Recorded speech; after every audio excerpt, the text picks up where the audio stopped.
ইরাম ওর পুতুলটাকে candy ডলকে অনেক যত্ন করে, আপনাদেরকে এর আগেও দেখিয়েছি। এই যে ইরাম ওর ক্যান্ডি ডলকে কুলে নিয়ে ভাত খাইয়ে দিচ্ছে। এখানে 3-4টা ভাত আছে, ইরামকে খেতে দেওয়া হয়েছিল, সেটা এনে চামিচ দিয়ে উঠিয়ে উঠিয়ে ওর ক্যান্ডি ডলকে খাওয়াচ্ছে। ইরাম যদিও ক্যান্ডি ডল খেতে পারে না, এই যে ভাত উঠিয়ে উঠিয়ে ওর মুখে দিচ্ছে। দেখে আমরা বেশ হাসাহাসি করলাম, পরে ভাবলাম যে ভিডিও করে আপনাদের সাথেও শেয়ার করি। বাবুরে খাওয়াইছ? এই যে কি খায়, দুধ খায়, জলকে খাওয়াচ্ছি, কিন্তু খাওয়াচ্ছি বাম হাত দিয়ে। আমরা একটু কনফিউজ যে ইরাম কি বড় হয়ে ডান হাত থেকে কাজ করবে না বাম হাতে করবে। আরে বাবু তো কবে হাত খাওয়া শিখবো না, তোমার খাওয়া দাওয়া লাগে এত কষ্ট? অনেক আচরণ দেখলে মনে হয় খাওয়া দাওয়া লাগে বাবুরে লেফট হ্যান্ডেড হবে, বেশিরভাগ কাজই বাম হাত দিয়ে করবে। ইরামের বাবুরে তুলে তুলে খাওয়াই দেওয়া লাগে। এই যে ও খেতে গেলেও বাম হাত দিয়ে খায়, একটা খাবার তুললো এটাও বাম হাত দিয়ে। ক্যান্ডি ডলের মুখে ভাত তুলে দিল, ক্যান্ডি ডল খায় না, পরে ও নিজেই খেয়ে নিল। এরকমই করে পুতুলগুলোকে খাওয়ানোর চেষ্টা করে, না খেলেও নিজেই খেয়ে নেয়। ভাত খাওয়ার অবস্থা দেখে মনে হচ্ছে ও চায়নাতে থাকে, একটা একটা করে ভাত তুলে তুলে খাচ্ছে চাইনিজ মানুষদের মতন। চাইনিজ মানুষরাও এরকম ছোট ছোট করে উঠিয়ে উঠিয়ে খায়।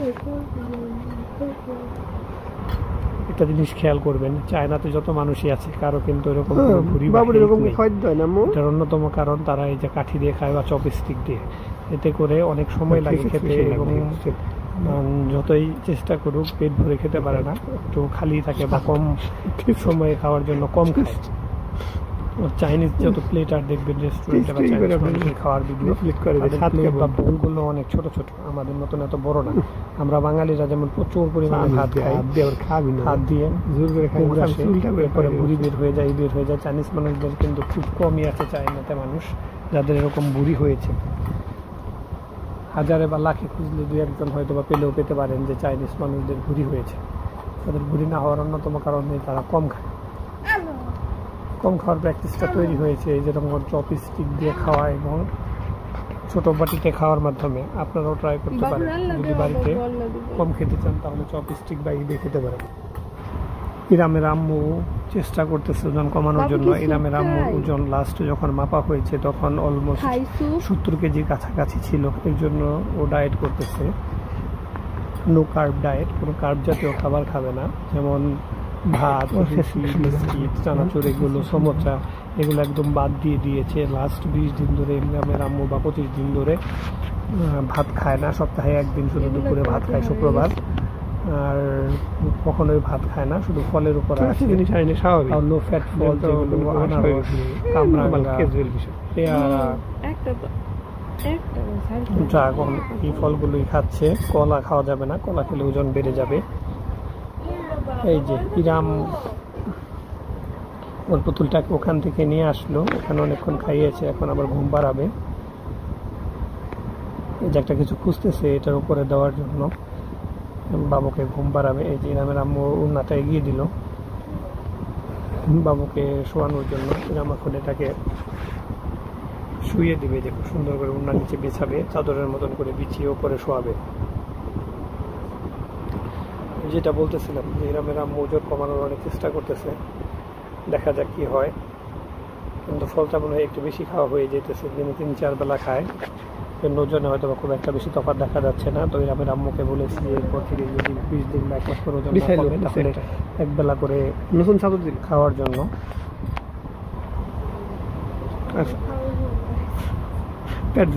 তাহলে নিশ্চয়ই ওজন কমে যাবে। হাইলি প্রোটিন, কার্ব এসব জাতীয় খাবার না খেলে ওজন অবশ্যই কমবে, বা ফ্যাট জাতীয়। চাইলে আপনারাও চেষ্টা করে দেখতে পারেন, একটু কষ্ট হবে কিন্তু ওজন কমে যাবে। চাদরের ফোন ভাবে বিছাইতে হবে, বাবুর ঘুমের ব্যাপারে এখানে ওনাটাকে সুন্দর করে বিছিয়ে নিল। এখন এটার উপরে বাবুরে ঘুম পাড়াইতেছ, আল্লাহ দিতেছে না, এই যে দুপাশ দিয়ে মুড়িয়ে পরে ঢেকে দিবে চাদরের মতন করে। মনে হচ্ছে যে বাবু গলার উপর দিয়ে ঢেকে দিচ্ছে।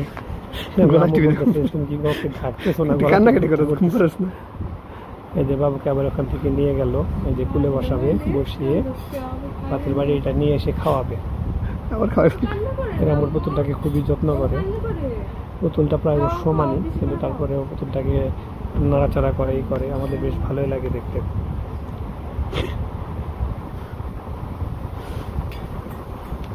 ও ওই বাবু আবার একটা বাবুকে এরকম ভাবে টানা হেঁচড়া করে, বিষয়টা বেশ আরে মাথায় হাত বুলিয়ে দিবে মজার। এই যে এখান থেকে এনে আবার শুয়ে দিল, মাথায় হাত বুলিয়ে দিচ্ছে চমৎকার ভাবে। পুতুলকে আদর করে, আমার আম্মু বলতেছে মাথায় হাত বুলিয়ে দিতেছে, আদর করতে বললে মাথায় হাত বুলিয়ে দেয়। পুতুলের সাইড দিয়ে এটাকে ঘুরে খুলে নেবে। ছোট বাচ্চাদেরকে আমরা যেরকম কাঁথাতে মুড়িয়ে খুলে নিই ওরকম ভাবে পুতুলকে খুলে নেওয়ার চেষ্টা করতেছে। এই যে পুতুলকে এখানে শুয়ে দিল। বাবুরে ঘুম পাড়াইছো আবারও?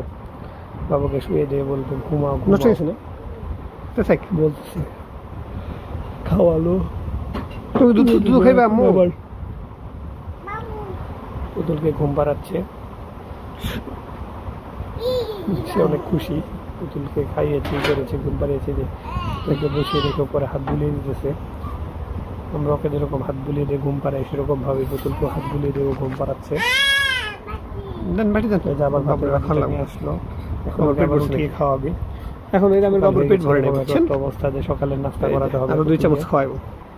এই যে এখান থেকে তুলে ফেলবে। এরা আমি দাদু খাইব না, দিল একলো কিছু খেয়ে ঘুমিয়ে পড়ি। প্রতিদিন এরকম করে পুতুলটাকে নিয়ে খেলে, দিনে 2-1 বার করে। আমরাও এটা বেশ উপভোগ করি, যেরকম খেলতেছে।